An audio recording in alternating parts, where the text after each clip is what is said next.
Muy buenos días. Es un gusto que estén aquí acompañándonos en esta celebración del 4º aniversario de Guerra Contadores.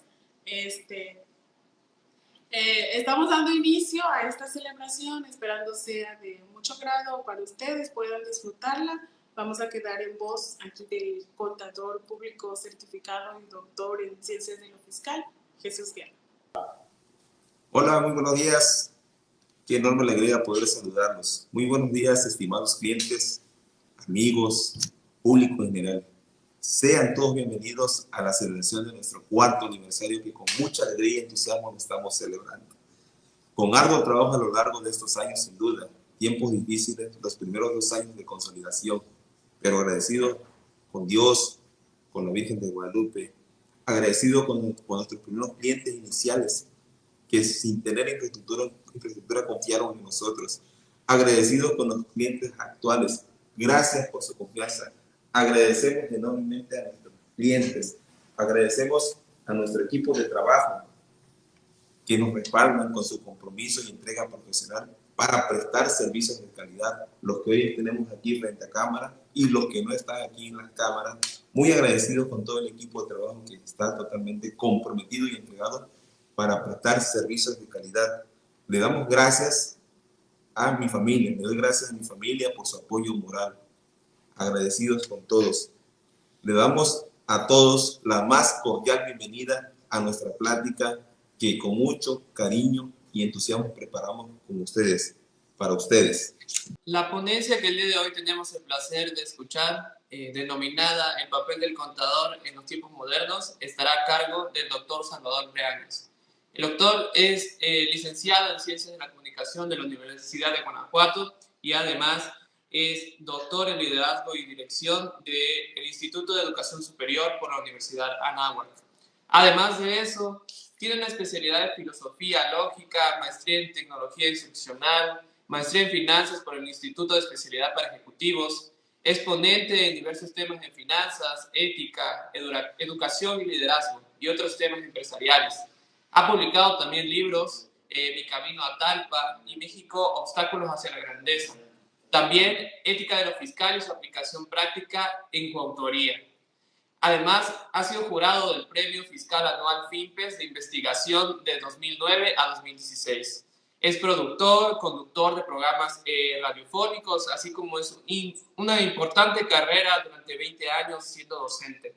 Actualmente es rector del Instituto de Especialización para Ejecutivos SC y nos da mucho gusto que él nos esté acompañando el día de hoy, apoyándonos en esta enorme plática y que sabemos que va a rendir grandes frutos a lo largo de este tiempo en el que ustedes nos están escuchando. Démosle la bienvenida a este excelente profesional.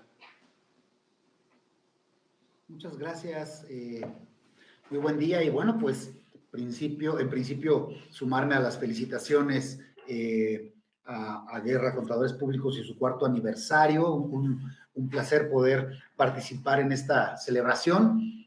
Tuve la oportunidad de conocer al contador, hoy doctor en Ciencias de lo Fiscal, Jesús Guerra, justamente en donde he conocido a la mayoría de mis grandes amigos en un salón de clases, ¿verdad? Y bueno, puedo dar fe de su estudiosidad, de su afán siempre de superarse y bueno, evidentemente personalidades así llegan a conformar equipos de trabajo como el que Guerra Contadores Públicos ha logrado y que hoy están de plácemes en este cuarto aniversario. Y bueno, pues trataré de ser breve con algunas ideas a petición de Jesús, en el sentido de platicar un poco cuál es el papel del contador público en tiempos modernos, ¿no? El día de hoy, ¿qué es lo que se demanda en temas tan álgidos y demás? Entonces, bueno, quiero empezar por ahí. Tengo una presentación que les pediría me hicieran favor de ponerla. En principio, quisiera pues abordar el tema sobre la contaduría pública tocada como ciencia o como no ciencia, ¿verdad? Porque yo he escuchado a varios contadores aceptar este señalamiento en el sentido de que la contaduría no es una ciencia como tal, sino que es más bien pues una técnica, dicen, o es un arte, o es diríamos, algo que semejaría más a un tema que no se apegue justamente a un tema científico. Bueno, yo les diría que cuando hablamos de ciencia, estamos diciendo, la palabra ciencia viene del latín scientia, que significa conocimiento. Luego, entonces, todo lo que aporta conocimiento hace ciencia. Claro está que la contaduría aporta conocimiento. Lo que pasa es que hay ciencias puras que son especulativas, ¿no? Y hay ciencias aplicadas. Cuando la universidad surge como una institución, es decir, por allá en el 1088 con la Universidad de Bolonia, pues evidentemente solo podías estudiar teología, medicina, filosofía, derecho, ¿cierto? Que son las que se conocían como ars liberalis, ¿no? Como estas ciencias que hoy llamamos puras, pero luego estaban las ciencias serviles o las que conocemos como aplicadas, donde está la administración, la economía, la contaduría y demás, ¿no? A partir de ahí, entonces, se corre con esta idea de que evidentemente, pues, la contaduría no es ciencia, pero sí es, ¿no? Es una ciencia aplicada, ¿cierto? Entonces, para cuando alguien diga que la contaduría no es una ciencia, pues, bueno, ustedes ya tendrán el argumento para decirles que no es una ciencia pura, pero sí es una ciencia aplicada. Muy bien. Después tenemos que, cuando nosotros nos titulamos, obtenemos un grado, ¿verdad? Y entonces tenemos nuestro grado de contador público o licenciado en contaduría, o ahora ya hay demasiadas ramificaciones, que licenciado en contaduría y finanzas, etcétera, etcétera. Pero bueno, cuando uno obtiene, y desde Roma hemos heredado esta tradición, cuando uno tiene un nombramiento público como contador, como médico, como presidente municipal, etcétera, etcétera, dijéramos que ese nombramiento se compone de dos partes. Una se llama la potestas y otra se llama la auctoritas, pero están indisolublemente, aunque son dos partes, son inseparables, ¿no? Son indivisibles. La potestas es el documento que te dan, es decir, el documento en donde públicamente se te reconoce en tal calidad. Pero la auctoritas es lo que tú ganas con tu ejercicio profesional, la credibilidad que tú como profesionista ganas a través de tu ejercicio profesional. Y esta sería la explicación de por qué si voy, por ejemplo, al hospital que está aquí en la esquina, si me hacen apoyarme con las diapositivas, muchas gracias. Entonces, bueno, pues yo voy y veo que en el piso de pediatría hay 10 pediatras, pero hay 2 que tienen muchos pacientes y hay otros que no tienen tantos, o no tienen ninguno. ¿Por qué? Si teóricamente tienen colgado el mismo título ahí. Bueno, pues tienen la misma potestas, pero no la misma autoritas, porque esa es la que nosotros nos vamos ganando con nuestro ejercicio profesional. Diríamos entonces que uno de los retos de cualquier profesionista, y claro está, los contadores no son la excepción, es tener una autoritas, además del tema de la potestas, además del documento que nos dan, la credibilidad que nos ganamos con nuestro ejercicio profesional. Pasamos a la siguiente lámina, por favor. Entonces, bueno, ese es el tema de potestas y autoritas y de la contaduría tomada justamente como una ciencia. Ahora, yo creo que en el tema de los contadores siempre nos debatimos porque es un puesto demasiado delicado, ¿verdad? Y ahora pues todo tiene implicaciones penales y somos obligados solidarios y una serie de situaciones que entonces nos ponen en una disyuntiva entre si tengo que obedecer absolutamente a todo lo que me ordena, ¿cierto? O hasta dónde llegaría esta parte de la ciencia. Bueno, pues creo que justamente la clave es nuestra dignidad. Hay un tema de principios que nosotros no podemos permitir que se transgredan, ¿no? Y entonces la obediencia llega justamente hasta que topa en esta dignidad. De manera que, pues de alguna forma, no podríamos escudarnos justamente bajo esta cuestión de una obediencia absoluta. Bueno, claro está el tema de estar constantemente en una actualización, el desarrollar, sí, nuestros principios técnicos contables y todo este tipo de cosas, pero también las habilidades blandas, ¿no? Que se conocen como pues el manejo de tecnología, como hablar otros idiomas, como una serie de habilidades que hoy son indispensables para poder estar en un nivel competitivo justamente en un mercado globalizado, en un mercado tan complejo como el que presentamos en la actualidad. Fíjense que cuando anteriormente, y este es un asunto que no hay que olvidar para tenerlo presente como uno de los retos importantes, hay una calidad en ciertas personas que se llama polimatía, y anteriormente en la antigüedad, pues todos los profesionistas eran polímatas, es decir, poli quiere decir mucho y mates o metes es entender. El polímata es aquella persona que entiende de muchas áreas, no únicamente del tema de su especialidad. Y entonces tenemos quizá, por ejemplo, a Miguel Ángel Buonarroti, ¿no? Este personaje del Renacimiento, que era escultor, era pintor, era arquitecto, era poeta, era historiador, Entonces, esta persona reúne una multitud de saberes, ¿cierto?, que andando el tiempo fuimos perdiendo por un tema de especialización, ¿no? Al punto que llega a llamarla Ortega y Gasset la barbarie de la especialización. La barbarie de la especialización, es decir, yo no sé más que de mi ámbito de competencia técnica, y creo que este vicio tenemos que quitárnoslo de encima, porque llegamos al caso de que tenemos a médicos que son una eminencia, pero que tienen faltas de ortografía, por ejemplo, ¿no?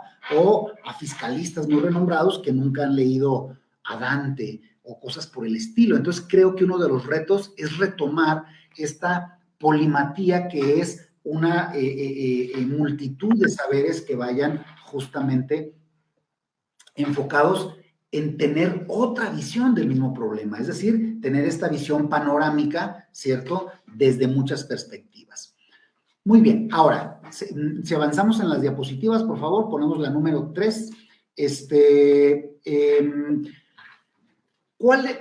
es lo que la actualidad nos está planteando? Bueno, pues nos plantea retos como, por ejemplo, un asunto de una actualización permanente, es decir, creo que hay pocas disciplinas que tengan tanta actualización y tan rápida como la contable. Es decir, estamos sujetos a nueva normatividad, a nuevas leyes, etcétera, etcétera, y esto nos obliga a que seamos estudiosos de manera permanente, ¿verdad? A estar constantemente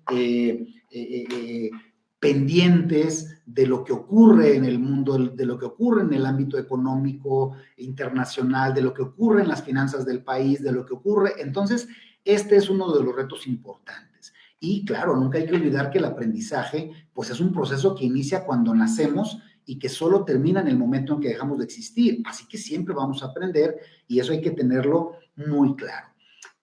Otro reto importante es tener una lógica de negocios, ¿no? Siempre se ha acusado al contador de que es demasiado cuadrado. Yo les digo, bueno, pues es que si no fueran cuadrados no podían ser contadores. O sea, el contador tiene que cuadrar y hacer que las cosas cuadren, claro está. Pero nunca hay que olvidar que la operación, la lógica, dijéramos, esta secuencia de pasos y todo lo que nosotros hacemos debe ir enfocado a una finalidad, es decir, a una lógica de negocio. No es el control por el control, no es el cuadrar por el cuadrar, sino es lo que hacemos en aras a una toma de decisiones que es finalmente una lógica de negocio.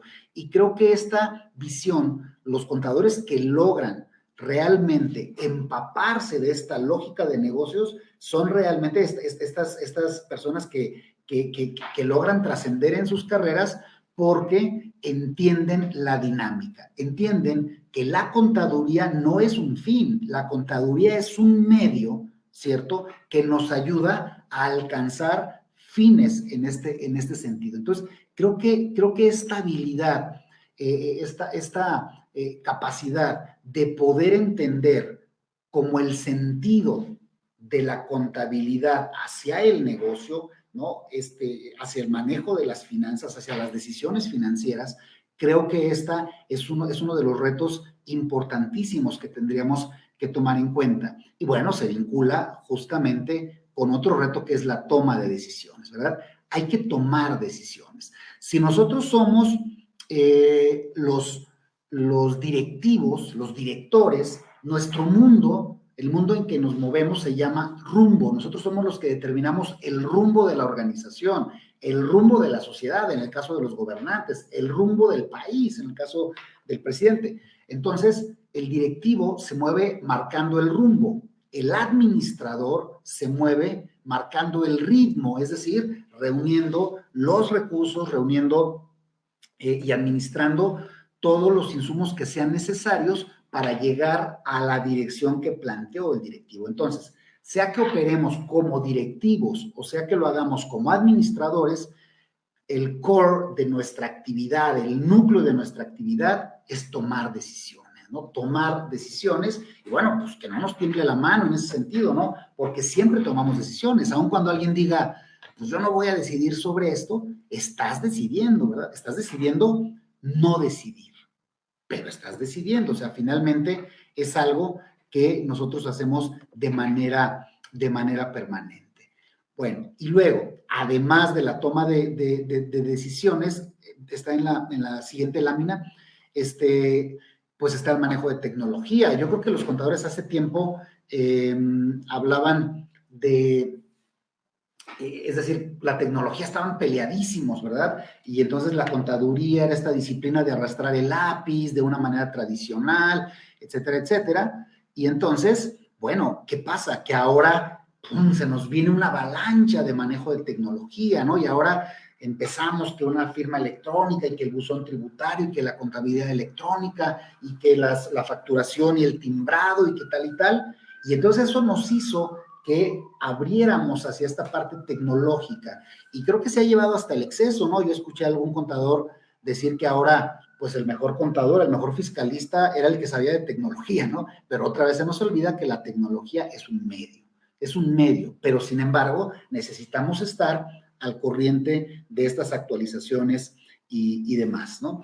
Y bueno, evidentemente, nunca olvidar que la labor que hacemos como contadores lleva implícito el crecimiento empresarial y con el crecimiento empresarial, pues obviamente viene el crecimiento de la economía del país y una serie de beneficios que están aparejados. Entonces, siempre es importante tener esta visión.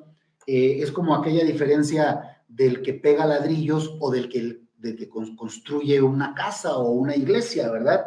Entonces, si tú no ves que tu labor va hacia el crecimiento empresarial, pues nomás estás pegando ladrillos, ¿no? Nomás estás conciliando las cuentas bancarias, yo estoy con mi labor aportando al crecimiento empresarial, no estoy pegando ladrillos, estoy construyendo una catedral, estoy construyendo un edificio y es importante tener esta visión de en qué aporta lo que yo hago de manera cotidiana.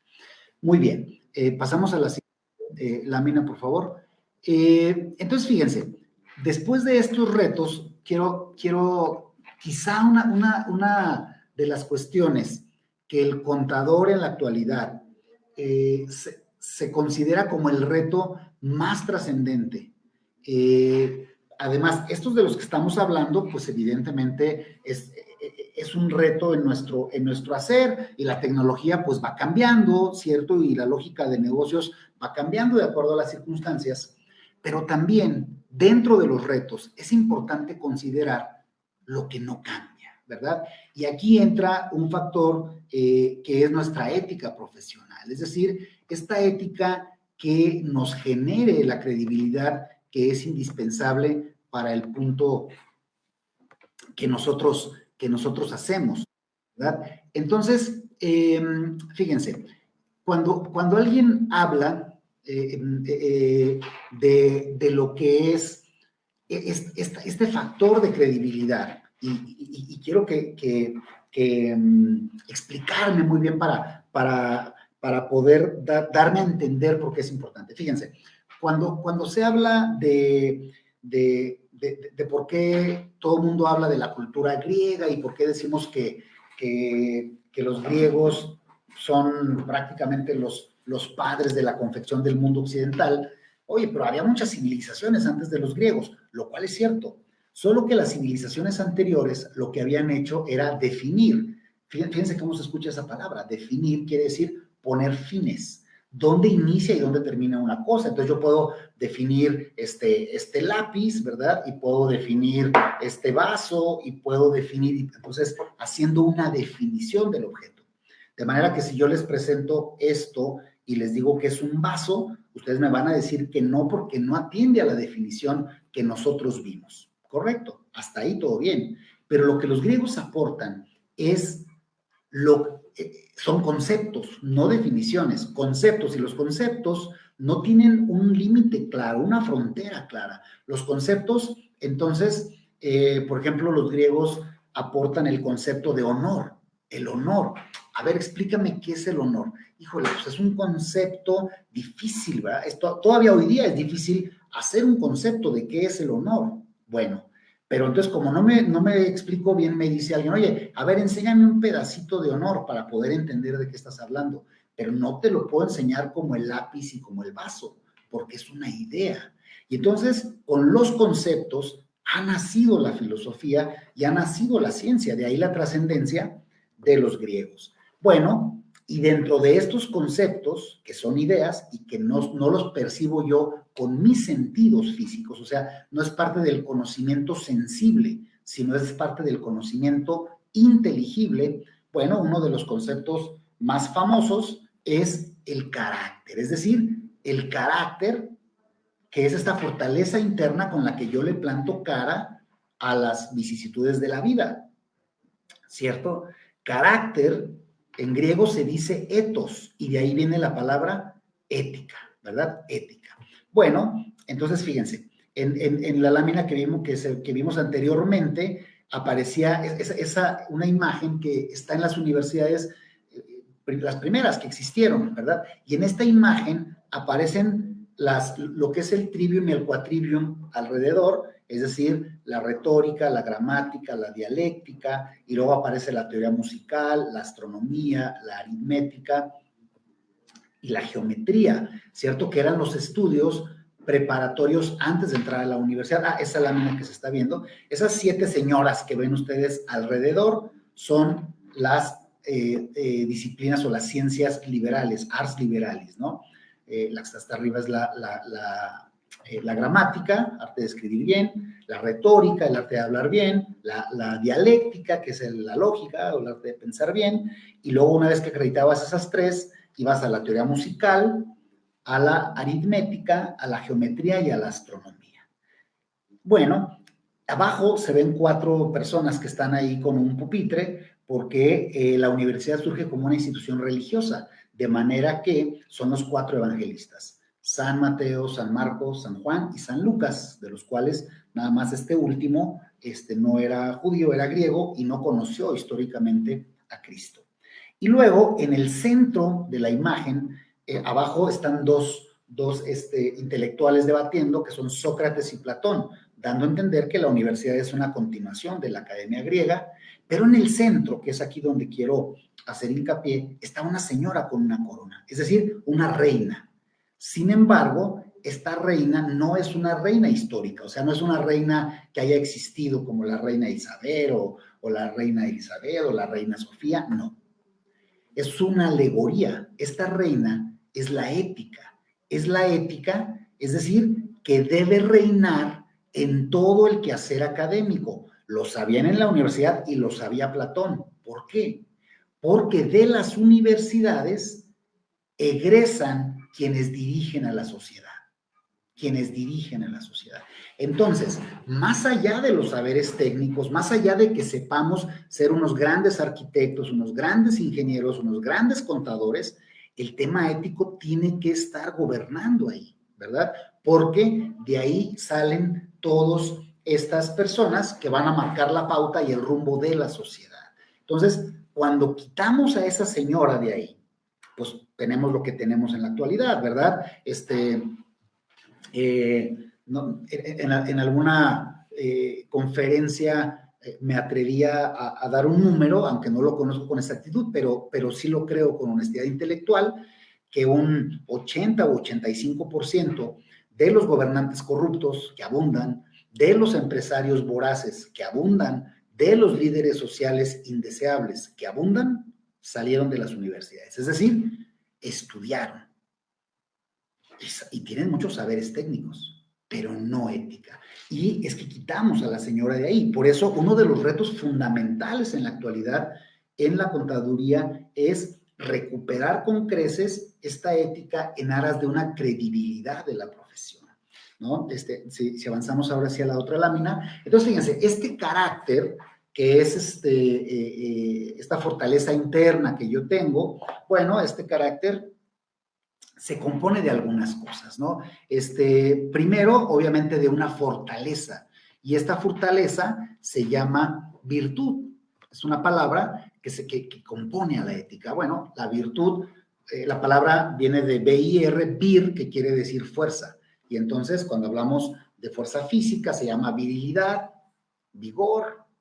Cuando hablamos de esta fortaleza de carácter se llama virtud. La virtud, entonces, existe, nos dice Aristóteles, como un punto medio.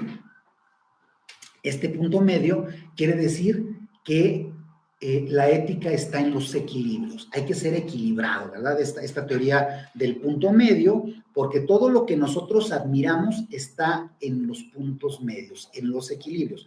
El hombre está hecho para el equilibrio, no únicamente en la parte de carácter, también en nuestra parte física. Es decir, si me pones una luz muy intensa me encandila, no puedo ver, pero sin luz tampoco puedo ver. Equilibrio. Un sonido muy fuerte me aturde, uno muy quedo no lo escucho. Equilibrio. Me das algo muy amargo, me escalda. Algo muy dulce, pues me empalaga. Equilibrio.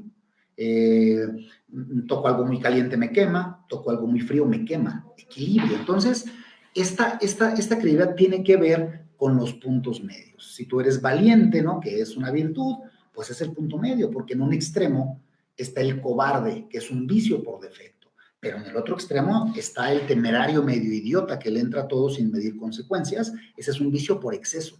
Si tú eres generoso, es una virtud. En un extremo por defecto está el tacaño, ¿va?, el agarrado, pero en el otro extremo está el manirroto, el despilfarrado. Entonces, es un tema, la virtud está en los equilibrios. Y entonces, el que tiene el carácter más fuerte es aquel que no se abate ante las penas ni se exalta ante los éxitos, sino que mantiene una ecuanimidad equilibrada en su actuar. Y esto, como profesionistas, nos ayuda a tener credibilidad, porque entonces si tú eres así medio bipolar y a veces andas muy contento y a veces andas de un genio del diablo, pues la gente no sabe qué esperar de ti, ¿verdad? Entonces, desde ahí la ética empieza a operar, ¿no? Desde esta magnanimidad, desde este carácter cegado que tiene que ver con el punto medio. Entonces, las virtudes van en ese sentido. Ahora, el carácter en sí, que es la ética, contesta a una pregunta que tarde o temprano todos nos vamos a hacer. Quizá ya se la hicieron, ¿verdad? Y si no se la hicieron, se la van a hacer. ¿Cuál es esta pregunta? ¿Por qué soy así? ¿Por qué soy así? ¿Por qué reacciono así ante lo que la vida me va planteando? Esta es la explicación de por qué un mismo suceso a una persona la abate y para otra es un incentivo para sacar lo mejor que tenga. El mismo suceso, el mismito. Pero entonces no está en el suceso, está en cómo lo toma la persona, y ahí está esa fortaleza interna. Ahora, las virtudes no son en la plática, no son en la plática, en el bla bla, son en la práctica, en el hacer. Yo podría decirles, no, yo soy yo soy muy valiente en las guerras, en las batallas. ¿En serio? Sí. Entro y, valiente. Oye, ¿y en cuántas has estado? En ninguna. Ah, no. Eso no se considera virtuoso. Tú puedes decir que eres muy honesto hasta que te lleguen con el fajo de billetes y te digan, conta, fírmele aquí estos estados financieros, ¿no? O cualquier... Ahí vas a saber si realmente tienes o no ética, si tu carácter es realmente fuerte o no, si se va a doblar ante un soborno o no. Ahí realmente es cuando lo sabemos, ¿cierto? Decía Kant, hay cosas que tienen mercancías, perdón, hay cosas que tienen precio y se intercambian, son las mercancías, y hay cosas que no tienen precio, es la dignidad. Y entonces aquí depende hasta dónde pones el límite, ¿verdad? Hay un límite que todos podemos o no traspasar, pero esto nos dice en qué te van convirtiendo tus actos. Si tú eres una persona que va siempre a trabajar a tiempo y tal, pues eres una persona responsable. Si has dicho que no a esas tentaciones, claro que eres una persona honesta. Si mientes, pues eres un mentiroso, ¿no? Si mataste a alguien, pues eres un asesino. ¿En qué te convierten tus actos? De ahí la importancia de una ética que dé credibilidad a la profesión. Bueno, pues entonces están también los principios de los que emanan los valores. Por ejemplo, un principio es la verdad y de este principio emana un valor que es la honestidad, ¿no? Entonces, pero es importante tener principios porque la gente en la actualidad, por ejemplo, niega la existencia de la verdad. No hay verdad. Nada es verdad ni es mentira. Todo depende del cristal con que se mira. Ah, bueno, entonces tú niegas la verdad como principio, pero quieres gente honesta. Pues honesta basada en qué principio. Entonces es importante tener y defender principios porque estos principios son la raíz y el fruto son los valores. No podemos tener valores si no tenemos una raíz firme, que son los principios que nosotros prácticamente son en los que hemos creído, ¿no? Entonces,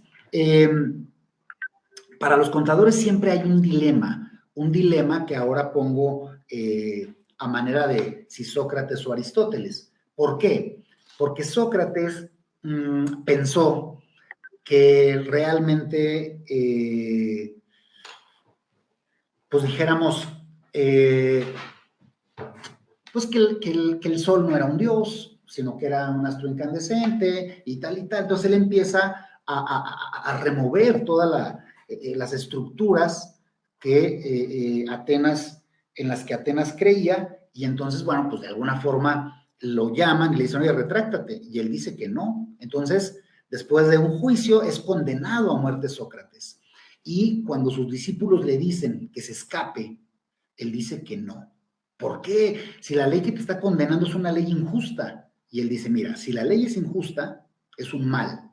Pero el que yo la viole es un mal mayor, porque la ley es lo que nos une a todos como ciudadanos. Entonces, aunque sea injusta, yo la voy a cumplir. Bueno, ese es Sócrates. Andando el tiempo, Sócrates tiene un alumno, Platón, y Platón tiene un alumno, Aristóteles. Aristóteles también es condenado a muerte porque como fue maestro de Alejandro Magno y luego cuando Alejandro Magno muere, pues persiguen a sus partidarios y entonces cuando lo condenan a muerte le dicen a Aristóteles, bueno, pues seguramente tú pensarás igual que Sócrates, que aunque la ley que te condenó es injusta, pues tú la vas a acatar porque si la ley es injusta es un mal, pero violarla es un mal mayor. Y Aristóteles dice, no, yo no la voy a cumplir, porque si la ley no descansa en la justicia, no es legítima. Entonces yo estoy autorizado para no cumplir una ley que no sea justa. Bueno, por eso el planteamiento es Sócrates o Aristóteles, ¿verdad? Y digo esto porque en la profesión contable hay un montón de normas y leyes que no son justas. Y entonces estoy obligado a cumplirlas, o sea, legalidad o justicia ese sería el planteamiento.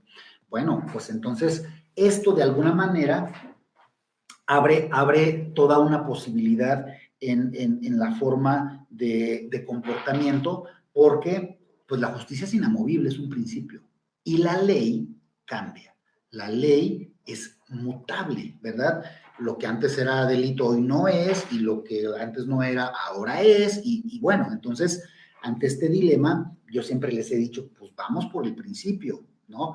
Claro que es un tema de gran debate, pero bueno, al final todo se engloba dentro de este tema de la credibilidad que nos ganamos a través de nuestro ejercicio. Entonces, si hablamos al principio de potestas y autoritas, ¿cierto? Esta potestas nos las va a dar justamente ese manejo de tecnología, de toma de decisiones, de visión empresarial, todo esto, ¿verdad? Pero eso es mutable, esto va cambiando conforme cambian las circunstancias.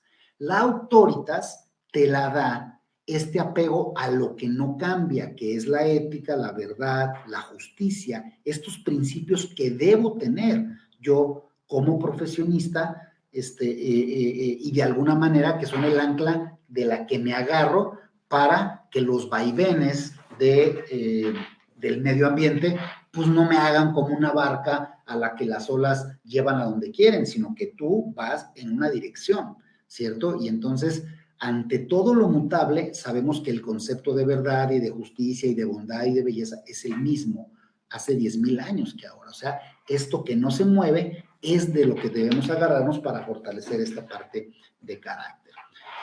Muy bien, y entonces, digo, sé que ya estoy un poco sobre el tiempo, pero nada más a manera de conclusión, que está de conclusiones, perdón, que están en la última lámina, bueno, pues diremos que necesitamos de alguna manera exigir el deber ser. O sea, hay una diferencia entre ser pragmático y ser idealista. El pragmático se adapta a lo que es y dice, pues así son las cosas, ¿no? Y pues yo me adapto, ¿no? Si todos hacen mal y si todos roban, pues yo me adapto a eso. Pues no hay que ser tan pragmáticos. También hay que ser un poco idealistas y exigir el deber ser. Esto es así, pero no debe ser así. El deber ser es este, y entonces exigir ese deber ser en el ejercicio profesional, ¿no? En nuestra parte personal, dijéramos, esta congruencia de pensar, decir y hacer se intenta a lo largo de la vida, aunque no se logra, ¿verdad? No se logra porque solo somos seres humanos, diría Pascal. No me pidas un comportamiento de Dios, no soy. Solo soy un ser humano. El tema no es que me equivoque. El tema es qué haces cuando te equivocas. ¿Te recuperas, te sirve de aprendizaje o te quedas ahí? Este es el gran tema, ¿no? Y entonces, cuando nosotros tenemos esta otra parte, además de los saberes técnicos, nos transformamos en profesionales, no solo profesionistas, porque profesionista es que tengas el papel, pero profesional te lo da tu autoritas o tu actuar, ¿no? Ya hablamos del tema de ampliar nuestros horizontes, más allá del tema estrictamente, dijéramos, de saberes técnicos cotidianos, sino a esta polimatía o a este saber o indagar sobre muchas otras cuestiones que me enriquecen como persona, pero que también me hacen o me llevan a desarrollar mi actividad profesional de una mejor manera. Y bueno, pues yo cerraría diciéndoles que hay dos términos que se confunden, ¿no? Que a veces dan como sinónimos, que son artesano y artista, pero no son sinónimos. Un artesano es una persona que ha aprendido a hacer cosas de manera cultural. La palabra cultura viene de cultivo, ¿cierto? Y entonces generación tras generación nos van enseñando cosas. De manera que, pues, casi todos somos artesanos, ¿verdad? Hemos aprendido cosas. Si lo manejamos en el sentido de las producciones artísticas, bueno, pues entonces, si uno va a un pueblo mágico, vamos a ver que hay muchas artesanías. Todas iguales, ¿verdad? Porque les enseñaron lo mismo. De manera que si ponemos por caso de que un artesano muriera siendo niño, bueno, sería una tragedia familiar, pero socialmente no pasaría nada, porque llegaría otro y lo sustituiría. Es decir, un artesano es intercambiable, por dura que suene esta palabra, pero un artista es único. Es decir, si Miguel de Cervantes Saavedra se hubiera muerto cuando niño, nadie hubiera escrito El Quijote de la Mancha. Si Beethoven se hubiese muerto en la infancia, nadie hubiese escrito sus sinfonías. Es decir, el artista es único, confecciona una vida que si él no lo hace, nadie más lo haría. El artesano, en cambio, es sustituible. Entonces, creo que el gran reto para la profesión contable, y creo que para todas, sería confeccionar o fabricar vidas que no solo fueran artesanales, sino que fueran artísticas. Y eso es lo que necesita justamente la sociedad, la profesión contable, nuestro país y el mundo en general. Necesitamos muchos artistas, ¿no? Muchos artistas, entonces, pues yo creo que los contadores son de esa casta, así que creo que mi invitación sería justamente para lograr transformar a nuestro país y a la profesión justo como lo merece y como lo necesita. Entonces, bueno, pues por mi parte sería esto, mi estimado. espero no haberme excedido demasiado, pero bueno, les agradezco el foro y vuelvo a felicitar a Guerra Contadores Públicos por este 4º aniversario. Enhorabuena y saludos a todos. Agradecemos la participación del doctor Salvador Leaños Flores por esta interesante exposición de este tema. Al mismo tiempo hacemos entrega de un reconocimiento por parte del Despacho Guerra Contadores Públicos. Dice así: el Despacho Guerra Contadores Públicos agradece y reconoce la valiosa participación del doctor Salvador Leaños Flores, rector del Instituto Especializado para Ejecutivo, en la celebración del 4º aniversario con la conferencia virtual El papel del contador en tiempos modernos. Para quien pida un aplauso virtual.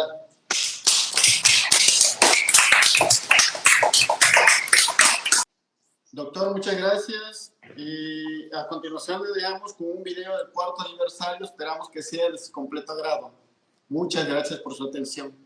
Hoy, en el Despacho Guerra Contadores Públicos, estamos celebrando. Compartimos con ustedes nuestra satisfacción de cumplir nuestro 4º aniversario, precedido de 25 años de experiencia profesional de nuestro director ejecutivo, contador público certificado y doctor en Ciencias de lo Fiscal, Jesús Guerra Liscano. En estos 4 años, en Guerra Contadores Públicos, actuamos con profesionalismo, entusiasmo y entrega para lograr el desarrollo integral y el crecimiento de las empresas que han confiado en nuestros servicios. Con asesorías personalizadas y actuando como sus aliados, nuestros clientes disfrutan de tranquilidad fiscal. Como equipo, agradecemos a Dios por haber llegado hasta aquí con muchas satisfacciones.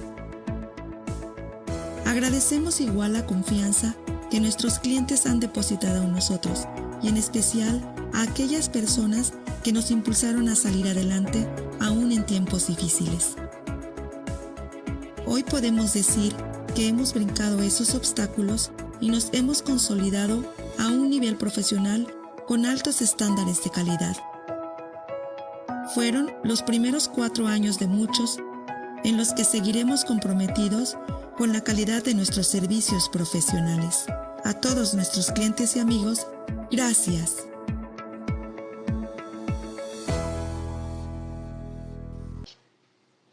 Muchas gracias, estimados clientes, amigos, público en general.